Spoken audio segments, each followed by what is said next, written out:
Hey guys, welcome back to my YouTube channel as I am enjoying this sunshine. I am actually going to be doing a different video. I am going to be piggybacking on Kristen from Astasia Louis Moss. She just did a video in response to Smilin' Shrinkin', which, if you know Joni, I mean, she's just so lovable. She's been in the community for a very long time, and she did a video this morning that I was able to watch, and it was on the 3 V's. What is your vice? What is your, it's vulnerability, and, oh gosh, I promised myself I would not forget it, victory. And so I'm going to make a video now just kind of going through all of those. I know that a lot of us in the weight loss surgery community are not exempt from the fact that there is regain that come along with our journeys. Regain of some sort, whether it is a small amount and we're able to get it off, a large amount and we're still working on getting it off, or it's a little bit and we've gotten it off, and we've been successful or not. But what I really kind of want to touch on, and I know Joni had touched on it, is that it's really not about whether or not you've gotten to goal, on whether or not you've been successful on this journey. So weight loss surgery and weight loss journey in general, with or without the surgery, it's really just a tool that helps us to continue on the journey. Some people are able to lose a good amount of weight just changing their diet and exercising and not going to food for comfort, and some of us need an extra tool.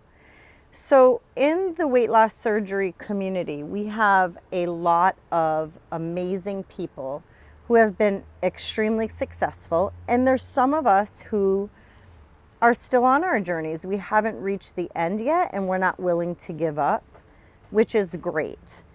But what I want you guys to know is that even if you've had some regain, it's not over. Your journey has not ended. It doesn't mean you haven't been successful. Listen, if I have lost a total of 180 pounds since my highest weight. And if I were to gain back 20 of that 180 pounds, it still would not negate all the hard work that I put into it. And it still would be a loss of 160 pounds. That's a lot of weight. It's a lot of changes. It's a lot of mentality that had to change. And I want you guys to know that if you're watching this and you've been in the community for even a couple months, like, you know that we wholeheartedly love each other. When one is struggling, the rest of us struggle along. If there's 5 of us who are doing great and there's 2 people who are really struggling, we celebrate what we're doing great, but we also pick up the 2 that are not doing so great. Because there's going to come a time, no matter how successful you are on your journey, no matter all the things and all the changes and all the therapy and all the everything, there's going to come a time during your journey that at least one time you're going to slip up and gain some of the weight that you've lost back.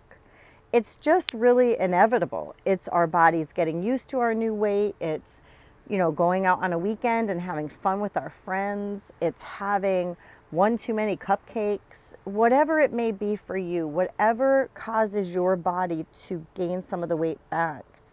Just know that you're not alone, and it's not abnormal.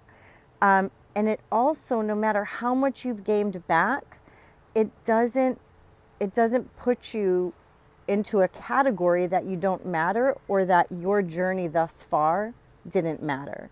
Like, every possible change that has taken place in your journey to a healthier you, none of that goes away.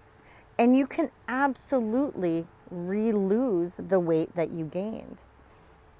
you can absolutely be the best healthy person you can be. You can get back to wherever that spot was for you, and we're all different. I mean, look, I'm 5'4" tall, and I know another YouTuber who is 5'4" tall, and she weighs, I think, 130 pounds. And on her, it looks phenomenal. I sit at 170, and if I lost and went down another, let's see, 50, 60 pounds, no, sorry, not 50, 40 pounds. If I went down another 40 pounds, I think I would look gross. I don't think I would look good. I think if I lost another, the 10 is my goal to get down to 160.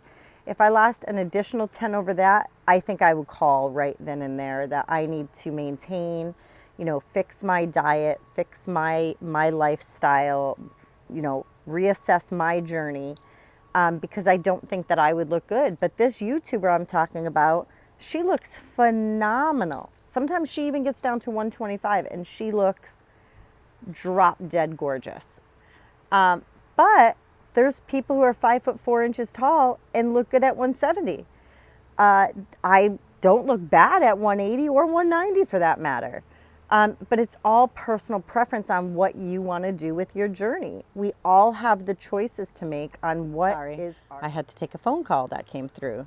But as I was saying, it doesn't negate anything that we've done up until this point on my journey, your journey, the journey that you haven't even taken yet. But as a community, I'm glad that we're getting these videos out. I'm glad that you guys are going to see them. And so, so I just want to kind of go over that a little bit.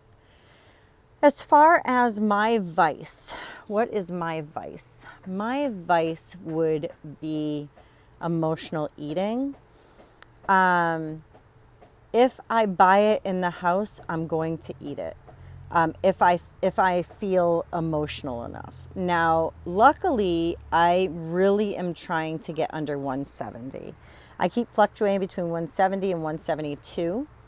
My lowest at an adult, or whether it was before or after surgery, my lowest weight was 169.6. So I'm really trying so hard to get under that. And I've tried intermittent fasting and I do keto, and then I get off keto after a couple months and go back, and it seems to be working.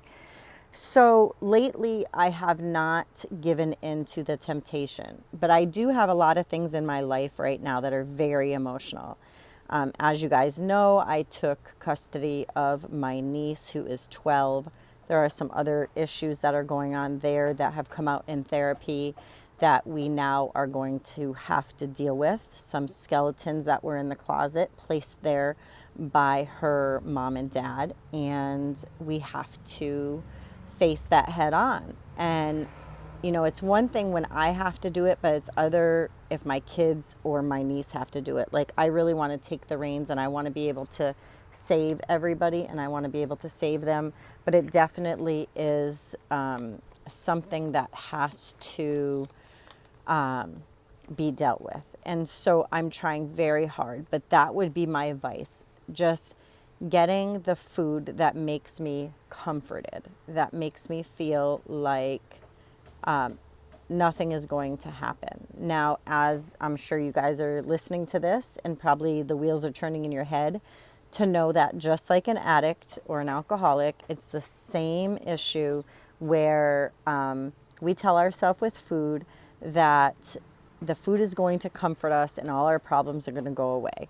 And it doesn't work that way. Our problems are still going to be there after we have consumed the food. It's just that now our problems are going to be there with the added guilt.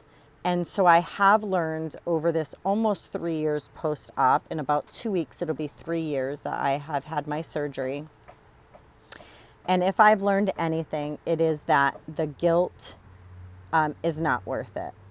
The number on the scale doesn't define me.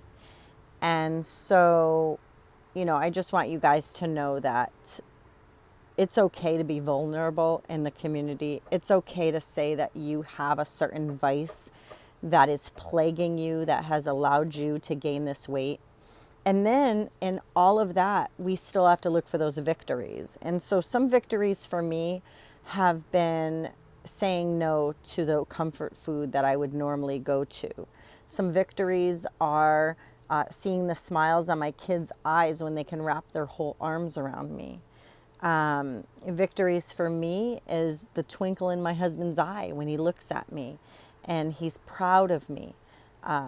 And some other victories are, when other people will call me for advice. I've been on the phone with my sister-in-law, who is amazing, and she's doing keto, and I'm so proud of her, and she's done so well. And we now have this special relationship, and I'm able to talk to my other sister-in-law and my brother-in-law about it. And so that's been really special. And recently a fellow weight loss surgery patient who is about the same maybe time span as I am. I think she's about 2.5 years post-op. And she recently asked me to put together a menu diet plan for her to get her back on track and to basically tell her what to eat, give her a few choices for breakfast, lunch, dinner, a snack, and how to intermittent fast and when she should eat. And she has taken the reins on my plan like crazy and is now losing again. And she's so excited. She's about the same weight now as I am, which is probably, about 5 or 6, 7 pounds less than she was a couple weeks ago.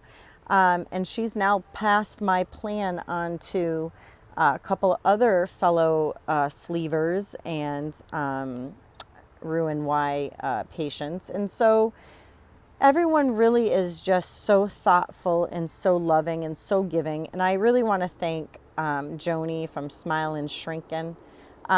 She really is the epitome of someone who has really taken the surgery. Her first weight loss surgery was a lap band, and she was revised to a DS.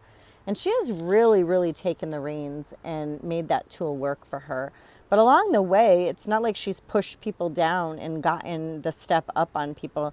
She is so humble and so loving and so giving that I just want to hold her up. And Kristen from Hasta Cielo y Mas, that woman, I know I've mentioned her many times before. When I went down to San Antonio, I got to see her and visit with her.